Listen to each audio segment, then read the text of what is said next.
అందరికీ నమస్కారం. కార్యక్రమం ప్రారంభించే ముందు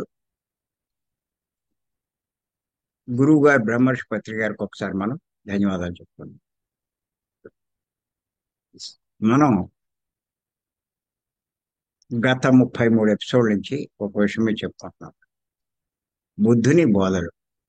ఈరోజు 34వ ఎపిసోడ్.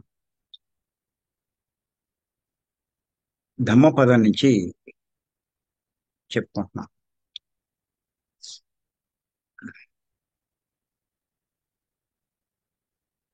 ఈరోజు ఆయన బోధ ఏంటంటే అశ్వములను సారథి తన అదుపులోన ఉంచినట్లు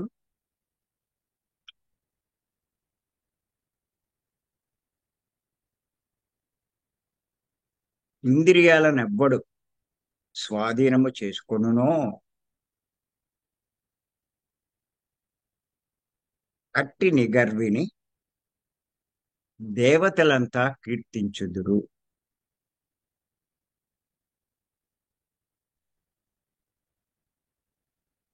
ఇది కూడా చాలా చాలా అద్భుతమైన సందేశం.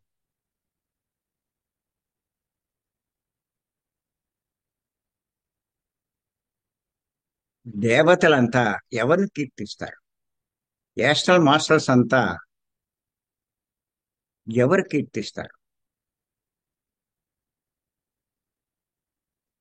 ప్రకృతి సాకారం ఎవరికి లభిస్తుంది అన్న చెప్పాడు. ఇది చాలా ఇంపార్టెంట్.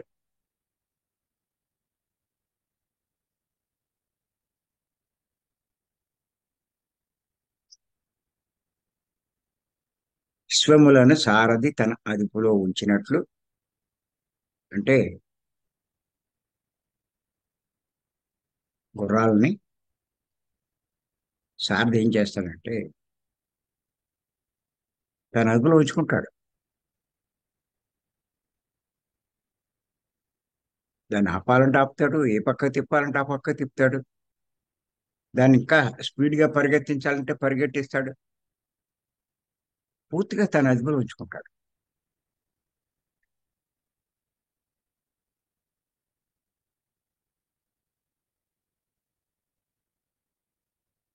అలాగే ఈ గుర్రాలు లాంటియే ఇంద్రియాలు, మానవుని యొక్క ఇంద్రియాలు గుర్రాలు లాంటివి.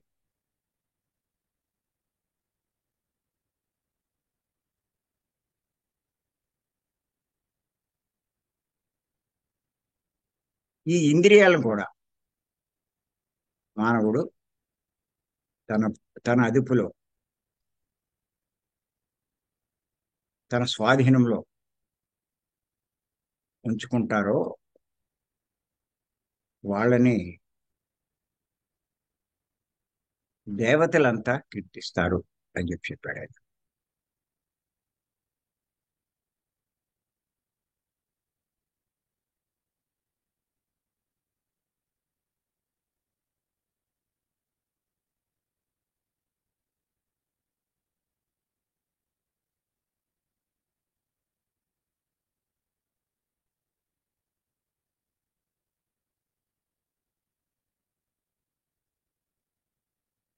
ఇక్కడ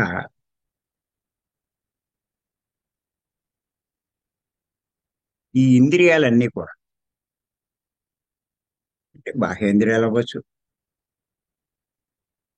జ్ఞాన బాహ్యేంద్రియాల్లో జ్ఞానేంద్రియాలు అవ్వచ్చు, కర్మేంద్రియాలు అవ్వచ్చు, అంతరేంద్రియమైన మనసు అవ్వచ్చు. వీటన్నిటినీ పూర్తిగా తన అదుపులో ఉంచుకోవాలి.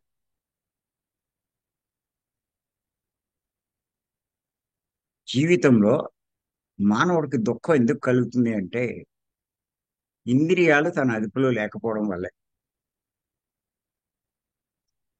ఈ ఇంద్రియాలకు మూలం ఎవరు అంటే మనసు. చేత ఎవరైతే మనసును అదుపులో ఉంచుకుంటారో ఇంద్రియాలన్నీ వాడి అదుపులో ఉన్నట్టే లెక్క.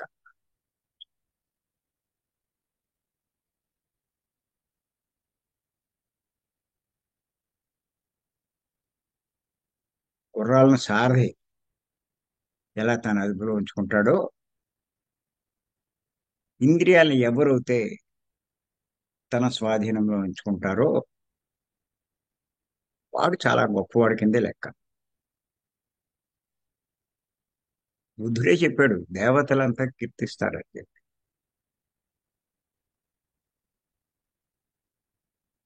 సాధారణంగా లోకంలో మీరు గమనించండి, ఆ దేవతల్ని దేవుళ్ళని ప్రసన్నం చేసుకోవడానికి పూజలు చేస్తారు, కొబ్బరికాయలు కొడతారు, అట్టిపళ్ళు ఇస్తారు, ఇంకా ఎన్నెన్నో రకాలైనటువంటి ప్రక్రియలు చేస్తూ ఉంటారు వారి యొక్క అనుగ్రహం పొందడానికి. బుద్ధుడు చెప్పాడు. బుద్ధుడు చెప్పిన దాన్ని బట్టి మనకి ఏమర్థమవుతుందంటే అవి ఏమి అవసరం లేదు. నువ్వు చేయవలసిన పని ఏమిటి అంటే నీ ఇంద్రియాలని నీ అదుపులో ఉంచుకో.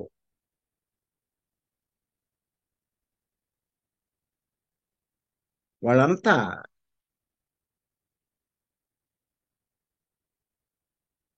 నిన్ను కీర్తిస్తారు గొప్పవాళ్ళు అని చెప్పి.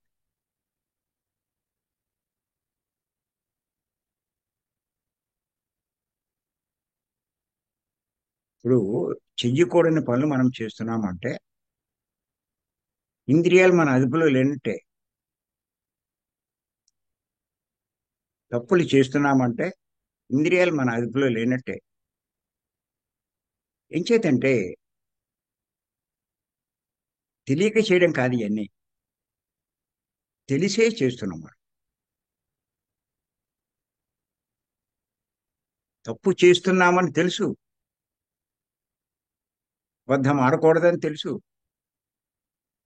కానీ నోటిని అదుపులో పెట్టుకోలేకపోతున్నాం, ఆడేస్తున్నాం. వాడిని విమర్శించకూడదని తెలుసు, కానీ విమర్శిస్తున్నాం. ఆశపడకూడదని తెలుసు, ఆశపడుతున్నాం. ద్వేషించకూడదని తెలుసు, కానీ ద్వేషిస్తున్నాం. విచిత్రం ఏంటంటే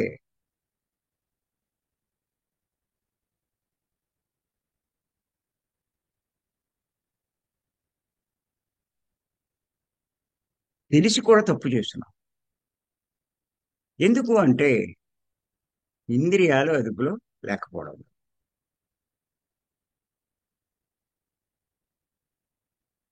అసూయ పడకూడదు, అసూయ పడుతున్నాం.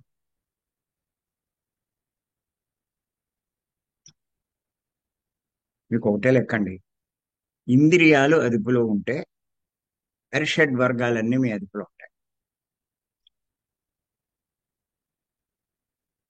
పత్రి గారు చెప్తారు, అరిషడ్ వర్గాలు లేకుండా చేసుకోవడం కాదు, అరిషడ్ వర్గాల్ని అదుపులో ఉంచుకోవాలి ప్రతి ఒక్కరు. అంటే ఎక్కడ ఉపయోగించాలో అక్కడ ఉపయోగించాలి, అవసరం లేని కాడ ఉపయోగించుకోవాలి. అదే అని చెప్పేది. అవి ప్రకృతి ఎందుకు ఇచ్చింది అరిషడ్ వర్గాలు? కామ క్రోధ లోభ మోహ మద మాత్సర్యాలు ఇవన్నీ కూడా ఎందుకు ఇచ్చింది? సక్రమంగా ఉపయోగించుకోమని. నీ అదుపులో లేకపోతే వాటిని అక్రమంగా ఉపయోగిస్తావు. అక్రమంగా ఉపయోగిస్తే అవి నష్టం కలిగిస్తాయి, నీకు కష్టాలు తెచ్చిపెడతాయి. వాటిని సక్రమంగా ఉపయోగిస్తే అవి నీకు లాభం కలిగిస్తాయి, నీకెంతో మంచిని చేస్తాయి. అది సక్రమము అక్రమం. మీరు చూడండి, మందు తగిన మోతాదులో వాడితే నీ రోగం తగ్గుతాయి. నువ్వు మోతాదుకు మించి నువ్వు వాడేవనుకో, నీ ప్రాణానికే అపాయం కూడా. అలాగే ఇది కూడా.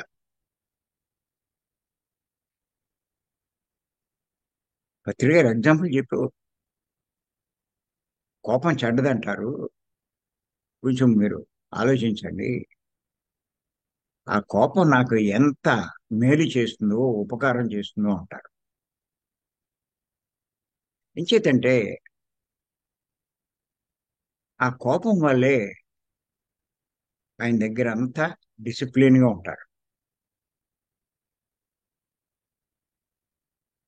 నేను కర్తాల యజ్ఞంలో చూశాను. ఆ స్టాల్స్ దగ్గర అక్కడ ఉండేవాడు. ఎవడో కౌరెట్టుకొచ్చేవాడు, పత్రిక గారు వస్తున్నారు, పత్రిక గారు. ఒక్కసారి మొత్తం ఈ పొడుగు నుంచి ఆ పొడుగు దాకా అందరూ అటెన్షన్ లో డిసిప్లిన్ లో వచ్చేసేవారు. ఇంత చూస్తే ఆయన వచ్చాడా అంటే రాలేదు. వస్తున్నాడు అనే మాట అక్కడ లేకపోయినా ఎంత మార్పు వచ్చింది అంటే ఆశ్చర్యం వేసింది నాకు.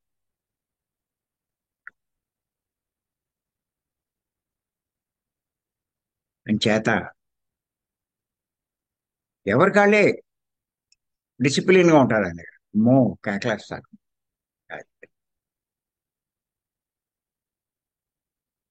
కానీ ఆయన ఆ కోపాన్ని అవసరం లేని కాడ ఉపయోగించాడు. అందుకే అది ఆయనకి ఎంతో లాభం కలిగిస్తుంది. అలా ప్రతిదీ కూడా అరిషడ్ వర్గాలన్నీ కూడా అదుపులో ఉంటాయి. అదుపులో ఉండాలి కూడా. మీరు కూడా చూసుకోండి, మీ అదుపులో ఉంటున్నాయా లేదా.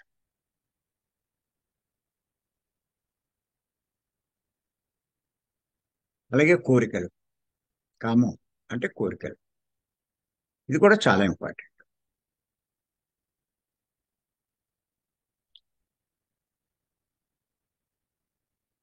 మానవుడికి అవసరాలు ఉన్నాయి. అవసరాలు తీర్చుకోవడం తప్పులేదు. కానీ కోరికలకే బానిస అవ్వకూడదు. పూటకి ఏదో ఒకటి తినాలి. దానికోసం చూడొచ్చు. దానికి ఏమి 5 స్టార్ హోటల్ ఉండాలి, పూట పూటకి అయ్యో రకాలు ఉండాలి, అయ్యి ఉండాలి, ఇవి ఉండాలి అని అనుకోవడమే కోరికలు అవుతాయి. అక్కడ ప్రతి ఒక్కళ్ళు ఇంకోటి కూడా చూసుకోవాలి. నీ ఆర్థిక స్థితిని కూడా గమనించుకోవాలి.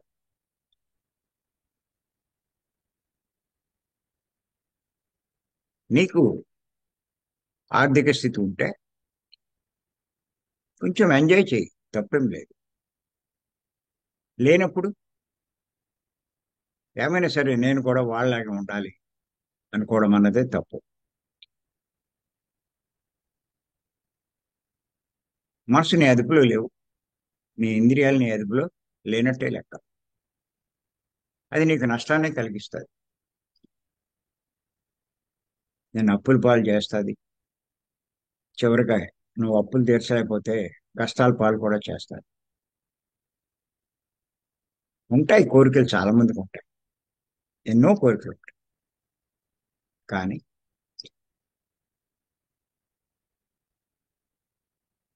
అవి అదుపులో ఉండాలి.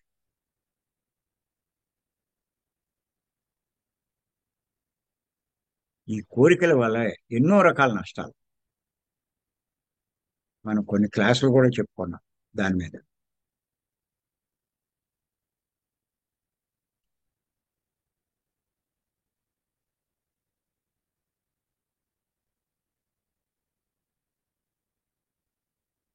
ఎన్నెన్నో ప్రదేశాలు చూడాలి.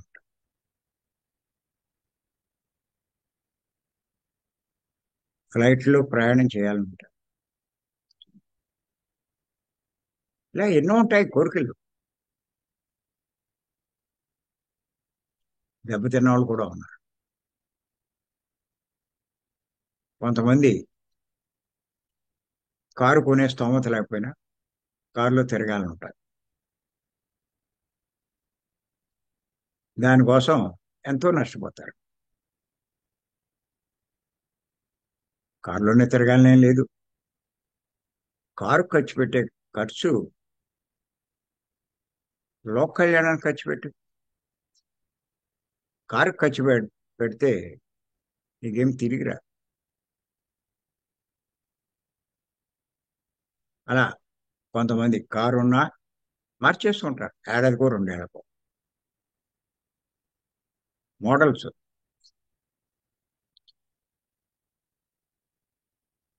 ఇవన్నీ ఇంద్రియాల అదుపులో లేకపోవడం, అరిషడ్ వర్గాలు అదుపులో లేక.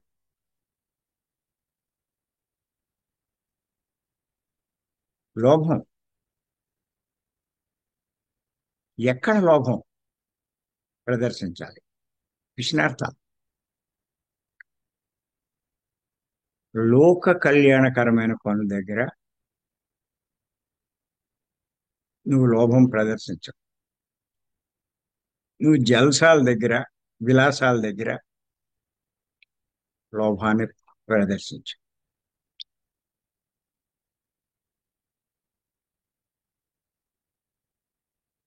నీకు లాభం కలిగించే ఎప్పుడు కూడా ఒకటే మనం గుర్తుపెట్టుకోవాలండి. నేను ఆత్మను అన్నది మర్చిపో. బాగా రూఢి అయిపోవాలి. దేహం అనే భావంలో ఉంటే మీరు తీసుకునే నిర్ణయాలన్నీ కొంచెం రాంగే అవుతాయి. నేను ఆత్మ అన్నట్టుగా మీరు నిర్ణయాలు తీసుకుంటే ఖచ్చితంగా మీరు సరైన నిర్ణయం తీసుకుంటారు. ఆత్మకు లాభించేదానికి చెయ్యండి, ఏదైనా చేయండి. ఈ విలాసాలు ఇవన్నీ దేనికి? దేహానికి లాభం కలిగించేవి.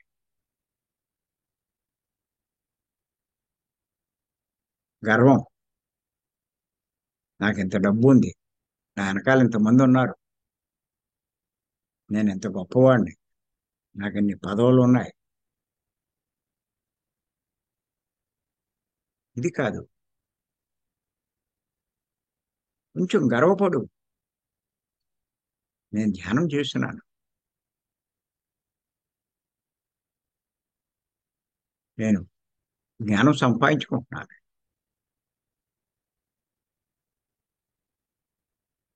నేను ఆత్మకు లాభించే పనులన్నీ చేస్తున్నాను. ఇలా ఆధ్యాత్మికంగా చేయవలసినవన్నీ నేను చేస్తున్నాను. దానికి గర్వపడు, నష్టమే లేదు.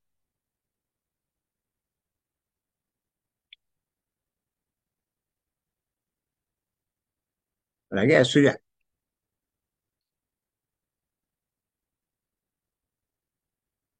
నీకంటే డబ్బున్నోడంటే అసూయపడ్డం కాదు.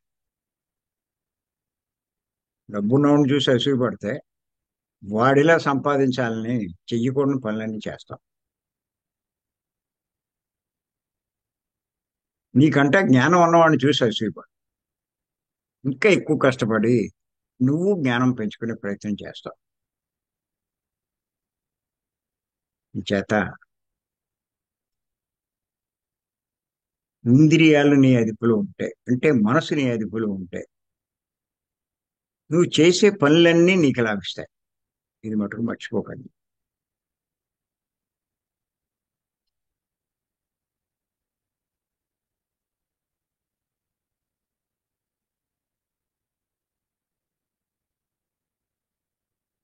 మరి మా ఇద్దరి విషయంలోకి వచ్చేసరికి మా కుటుంబంలో కంపేర్ చేసుకుంటే, మా వరకు తీసుకుంటే, పిల్లలు కానీ బంధువులు కానీ ఎవరిని చూసినా పోటాపోటీగా ఎంజాయ్ చేస్తారు. సంపాదించిన డబ్బు అంతా ఖర్చు పెడతారు, సంపాదిస్తారు. ఎంతసేపు లగ్జరీకి దానికి దానికి ఎంత ఎంజాయ్ చేసామంటారు. కాస్ట్లీ వస్తువులు కొంటారు, కాస్ట్లీ బట్టలు కొంటారు, కాస్ట్లీగా ఇల్లు కడతారు, కార్లు కొంటారు, ఇవన్నీ చేస్తారు.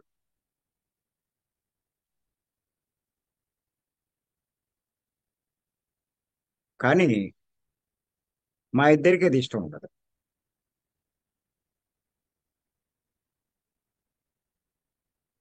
అందరికీ ఉపయోగపడే పనులు, ఆత్మకు లాభించే పనులు, లోక కళ్యాణకరమైన పనులు, వాటికి వినియోగించడానికే మేము ఎక్కువ టాప్ ప్రయారిటీ ఇస్తాం.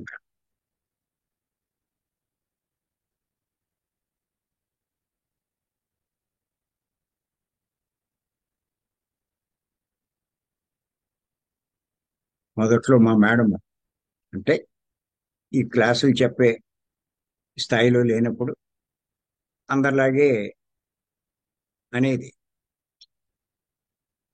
కానీ ఎప్పుడైతే ఈ క్లాసులో అయి చెప్తుందో ఆవిడకి అర్థమైంది.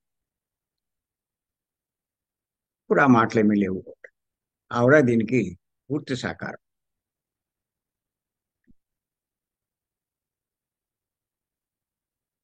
అంటే ఇది ఎవరికి జరుగుతుంది? ఇంద్రియాలు నీ అదుపులో ఉంటే ఇది జరుగుతుంది.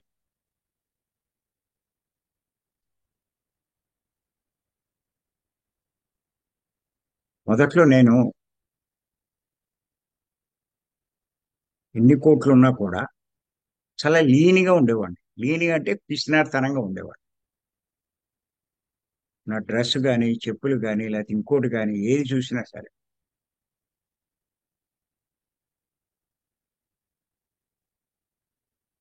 నిజంగా నన్ను చూసినోడు ఈడెవడరా అనుకున్నాడు. నిజంగా అలాగే క్లాసులు చెప్పడానికి వెళ్ళేవాడిని నేను. కానీ తర్వాత తర్వాత ఈ మధ్య కాదు, కొంచెం నలుగురికి కనిపించే వరకైనా కాస్త ఎపీరియన్స్ బాగుండేట్టు చూసుకోవాలి అన్నది అర్థమైంది నాకు. అవతల వాడు మన మీద కాస్త దృష్టి పెట్టాలి అంటే కనీసం ఎపీరియన్స్ కూడా బాగుండాలి కదా. చేత ఆ ఎపీరియన్స్ వరకు మరి మార్పు తెచ్చుకోవాల్సి వచ్చింది. నేను పత్రిక దగ్గర కూడా అదే గమనించాను. ఆయన చాలా సింపుల్ గా ఉండేవారు మొదట్లో. తర్వాత తర్వాత నిజంగా ఆయన డ్రెస్ కోడ్ మార్చాక ఆయనలో ఎంతో తేజస్సు, ఎంతో వర్చస్సు. ఆయన చూస్తేనే కాళ్ళ మీద పడాలి అన్నట్టుగా ఉండేవారు. అంత ఆకర్షణ ఉండేది ఆయనలో. అని చేత మీరు చూసుకోండి, కావాలంటే కొన్ని వీడియోలు ఉన్నాయి బాగా పాతాయి. తర్వాత వీడియోలు ఉంటాయి పత్రి గారి, అవి చూడండి, మీకు తేడా తెలుస్తుంది. ఆయన ఒప్పుకునేవారు కాదు. కానీ ప్రజల్లో కొంచెం ఆకర్షణ ఉండాలి కాబట్టి దానికి అంగీకరించారు ఆయన. అని చేత ఏంటంటే ఇంద్రియాలు అదుపులో ఉంటే ఎంత వరకు అవసరమో అంతవరకే మనం వాటిని ఉపయోగించుకుంటాం. కోరికలకు ఉపయోగించకూడదండి. ఒకటే లెక్క, అవసరాల వరకు.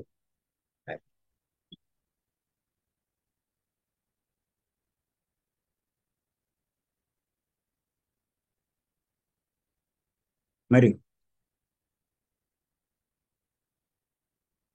ఆ రకంగా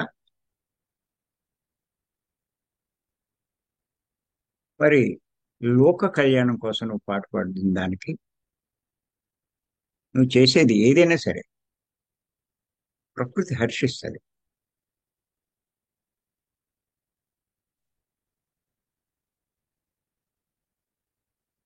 అందుకే క్లాసులకు వెళ్ళే వాళ్ళని కూడా డ్రెస్ కోడ్ మెయింటైన్ చేయండి అంటాను నేను. ప్రతి ఒక్కళ్ళకి కూడా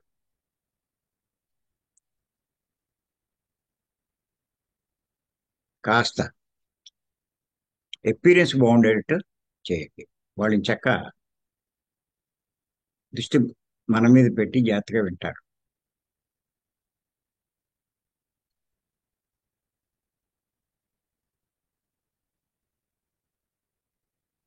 మధు కూడా అది చెప్పేవాడు. ఆడు ఇప్పుడు కొంచెం మార్చాడు.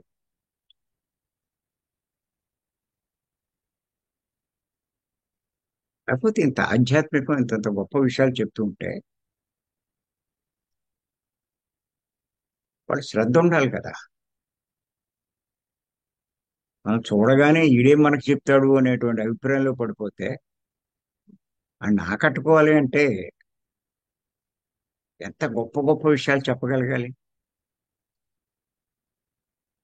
ముందు ఎక్స్పీరియన్స్ లోనే సగం ఆకర్షణ వస్తుంది.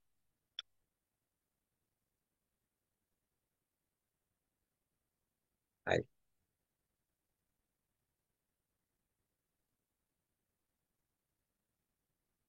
చేత ఏంటంటే అవసరాల వరకు మనం చూసుకోవాలి. కోరికలకు బానిస అవ్వకూడదు.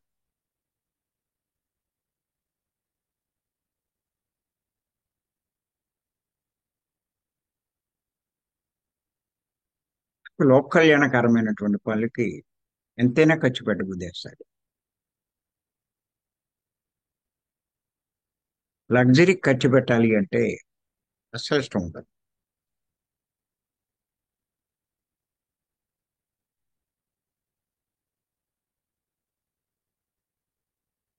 మీరు కావాలంటే మా ఇల్లు ఉంటుంది, పిల్లల ఇల్లు ఉంటాయి.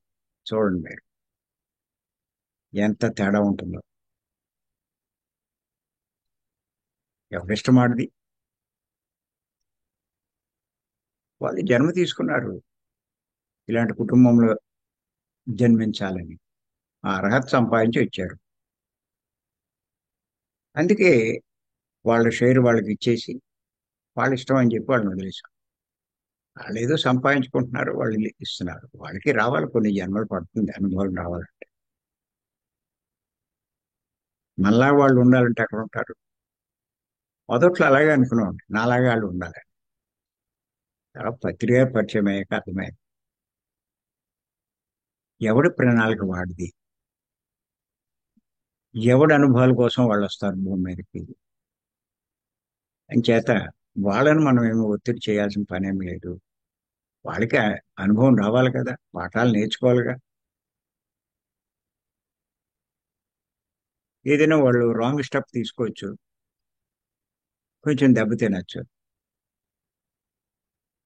దెబ్బ తింటే మళ్ళా అలాంటి తప్పు చేస్తాడా? అది నోటితో చెప్తే వాళ్ళకి అర్థం కాదు. అది అనుభవం. అనుభవం రావాలి ప్రతి ఒక్కరికి.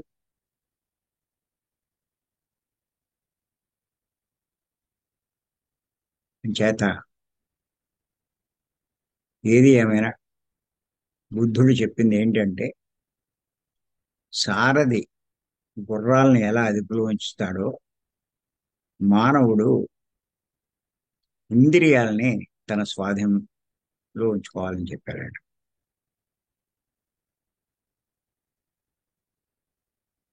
గర్వం ఉండదు.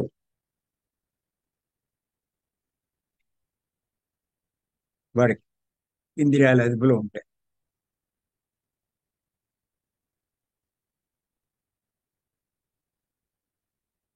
ఏమండి, ఎప్పుడైతే మీరు ఆ రకంగా జీవించారో ప్రకృతి యొక్క సహకారం మీకు బాగా లభిస్తుందండి. ఈ ఆధ్యాత్మిక మార్గంలో మీకు అవకాశాలు బాగా వస్తాయి. అన్నీ అనుకూలిస్తూ ఉంటాయి. మీకు ఎప్పుడూ ఏ లోటు రాదు. మళ్ళా స్వార్థం ఉంటే కనుక మళ్ళా కొంచెం రివర్స్ కొట్టచ్చు. నిస్వార్థంగా మనం చేస్తున్నప్పుడు ఖచ్చితంగా అనుకూలిస్తాయి. ఆ క్లాసులు మీరు అనుకున్నట్టుగా దొరుకుతాయి. తర్వాత క్లాసులోకి వెళ్ళి సబ్జెక్ట్ చెప్పేటప్పుడు మీకు తెలియకుండానే మీరు చెప్తూ ఉంటారు. అదే ప్రకృతి సాకారం. మీరు చేసే పని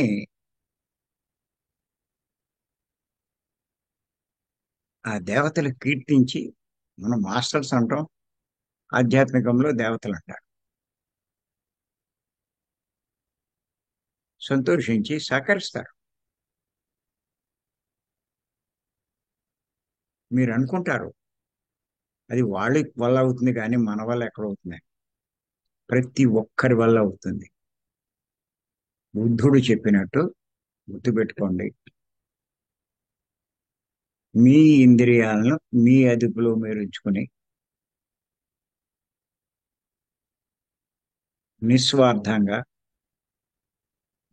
లోక కళ్యాణకరమైన పనులకి మీరు కృషి చేసినప్పుడు ఆ ప్రకృతి దేవతలు, ఆ ప్రకృతి మీకు ఎన్నో రకాలుగా సహకరిస్తారు. ఏది ఎత్తుక్కోగలరు. కానీ మీరు మధ్య మధ్యలో మీకు పరీక్షలు కూడా పెట్టబడతాయి. కష్టమైనా సరే మీరు అనుకున్నది మానకూడదు. ఒకసారి జనం ఉండరు. అయినా సరే మీరు బాగా చెప్పాలి. అక్కడ 100 మంది ఉన్నట్టు చెప్పాలి. 10 మంది కూడా లేరు. అది వచ్చిన అవకాశం. ప్రకృతి పరీక్ష అనుకోవాలి. ఏమో వాళ్ళు ఎవడో ఒకడు ఉండొచ్చు. వాడు ఎంతో గొప్ప పనులు చేయొచ్చాడు.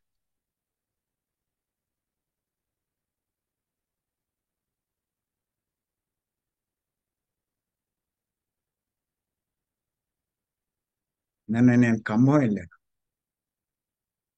మరి అన్ని చోట్ల వచ్చేంత జనం మటుకు అక్కడ రాలా.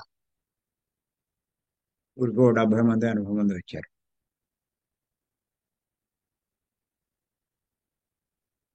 కానీ ఏదో ఉంది. అక్కడ ఎందుకు వెళ్ళాను అంటే ఏదో కారణం ఉంటుంది. ఖచ్చితంగా ఉంది, అక్కడ చూశాను నేను. వాళ్ళు చాలా మంది ఇన్స్పైర్ అయ్యి ఈ సెప్టెంబర్లోనే భీమవరం రావడానికి సిద్ధపడ్డారు. ఇక్కడికి గెద్దలూరు వాళ్ళు వచ్చారు, మార్కాపురం వాళ్ళు వచ్చారు. వాళ్ళు కూడా మా ఊరు రావాలన్నారు. ఎందుకంటే ఆ ఏరియా ధ్యానం అంత లేదు. నిజంగా అక్కడ ఓ పునాది పడిందని అనుకున్నాను నేను.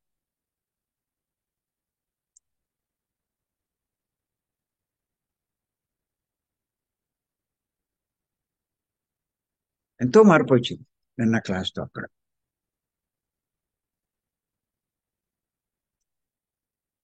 మరి ప్రకృతి ఎందుకు ఆ రకంగా నిర్ణయించిందో తెలుస్తుంది అది మనకి తర్వాత. చేత ఏంటంటే ఇది చాలా చాలా ఇంపార్టెంట్.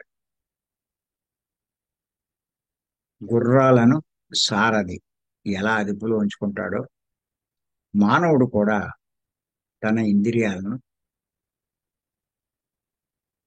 తన అదుపులో ఉంచుకోవాలి. మరి ఇంద్రియాలు అదుపులో ఉండాలంటే మనసు అదుపులో ఉండాలి. మనసు అదుపులో ఉంచుకోవాలంటే దాని మార్గమే ఈ శ్వాస మీద ధ్యాస. గుర్తెట్టుకోవాలి.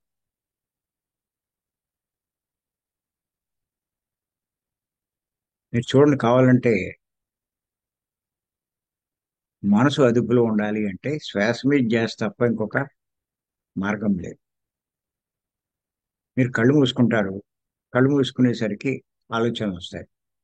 ఆలోచించేది ఎవరు? మనసు. మీరు ఆ మనసుకి ఏమని చెప్తారంటే ఆలోచించద్దు, వచ్చి ఈ శ్వాసను గమనించు అని చెప్తారు.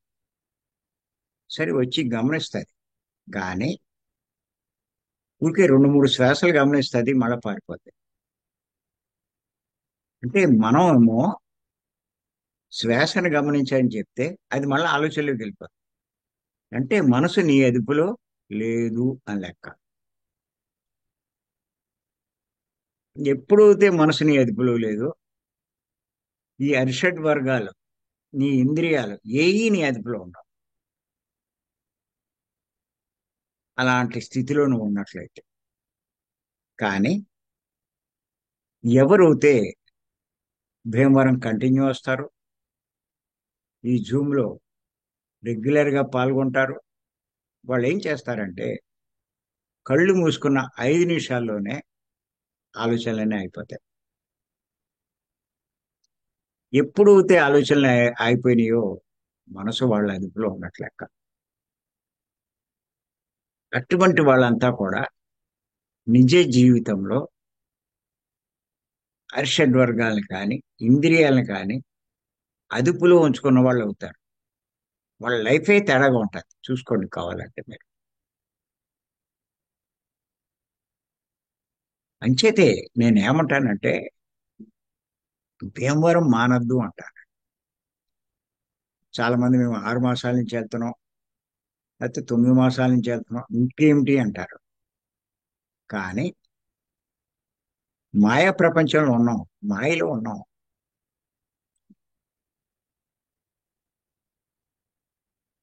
దాన్ని వదిలేస్తే ఏమవుతుందంటే మనసుని మళ్ళా మీ అదుపు తప్పుతుంది. అంచేత ఇప్పుడు ఉంచవలసిందే. ఒక 3 రోజులు మీరు భీమవరం అటెండ్ అవుతే 27 రోజులు మీ ఇంద్రియాలు మనసు మీ అదుపులో ఉంటాయి. ఇప్పుడు లైఫే చాలా డిఫరెంట్ గా ఉంటుంది.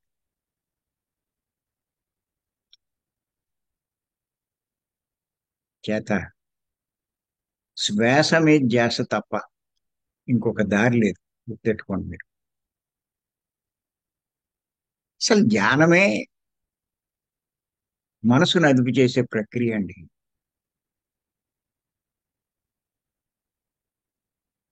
అందులో అంతకని ఏం కనపడదు మీకు.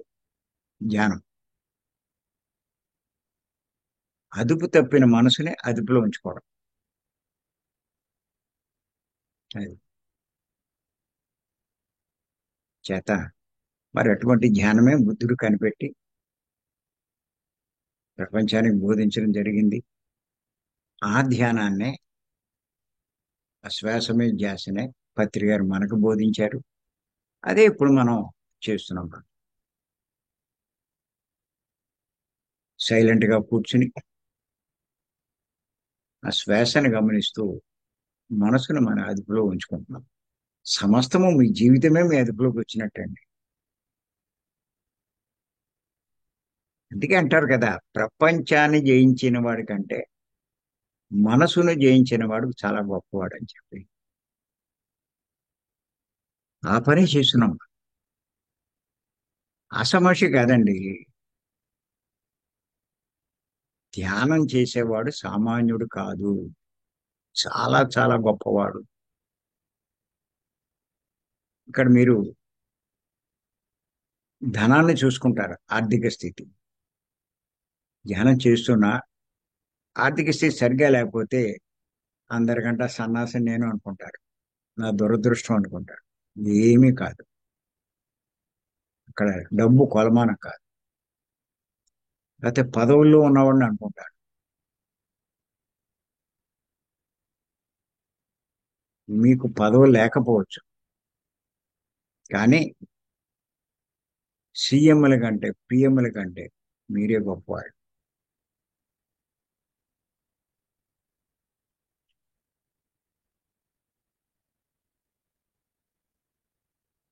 ఎంతటి వాళ్ళైనా సరే.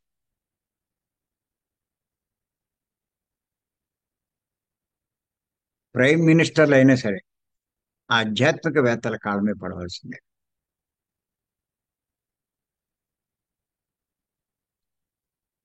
బిర్లాలు వాళ్ళైనా సరే పడవలసింది. అదే కదా కృష్ణుడు అందరికంటే యోగి గొప్పవాడు అన్నాడు. పండితుల కంటే, గొప్ప గొప్ప కర్మలు చేసేవాడి కంటే, అందరికంటే కూడా యోగి గొప్పవాడు, యోగి గొప్పవాడు. ఆ పనే మనం చేస్తున్నామండి. ఎంత అదృష్టం ఒక్కసారి ఆలోచించండి. ఏమండి మీరు అండి ఇప్పుడున్న దేహం మీరు కాదండి. అయ్యో కొన్ని అనుభవాల కోసం, పాఠాల కోసం ఈ దేహాన్ని ఎంచుకున్నాం అంతే ఈ జన్మలో. ఇప్పుడు చెయ్యవలసింది మనం చేసినప్పుడు మరు జన్మ ఎంత అద్భుతంగా ఉంటుందండి. మీరు ఆశ్చర్యపోతారు. ఎన్ని గీతలు ఉన్నాయి భగవద్గీతలో. చేత ఇప్పుడున్న పొజిషన్ చూసి మీరేమి నిరుత్సాహపడక్కల. మీకంట గొప్పవాళ్ళు ఎవ్వరూ లేరు. మిమ్మల్ని మీరు కించపరచుకోకండి. మీ గొప్పతనాన్ని మీరు గుర్తించండి.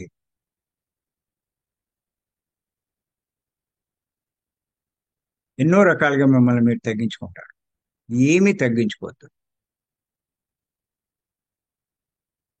ఈ జ్ఞాన మార్గంలోకి రావాలని అనిపించడమే చాలా గొప్పతనం. దీని మీద ఆసక్తి చూపించడమే చాలా గొప్పతనం. ఈ వినాలని అనిపించడమే చాలా గొప్పతనం.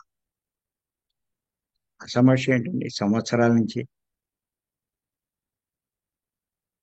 మీరు ఉదయాన్నే లేవడం, ఇవన్నీ ఫాలో అవ్వడం, ఇవన్నీ రాసుకోవడం, ఒక్కొక్కళ్ళ దగ్గర ఎన్ని డైరీలు అయిపోయినాయి. రెగ్యులర్గా భీమవరం వెళ్ళడం, ఖాళీ ఉంటే చాలు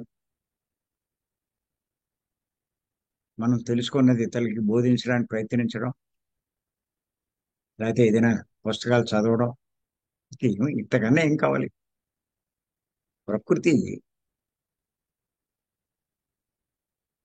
మరి సంతోషించదు. ఏం విరుద్ధమైన పనులు చేస్తున్నారు మీరు? ఏం తప్పులు చేస్తున్నారు? మీలో లోపాలు ఎన్ని సరి చేసుకుంటున్నారు, తెలుసుకుంటున్నారు, సరి చేసుకునే ప్రయత్నం చేస్తున్నారు. ఇంతకన్నా ఏం కావాలండి?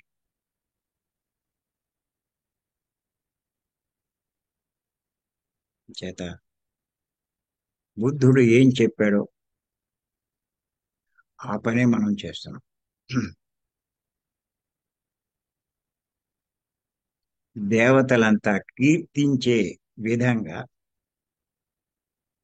మనం కృషి చేస్తున్నాం.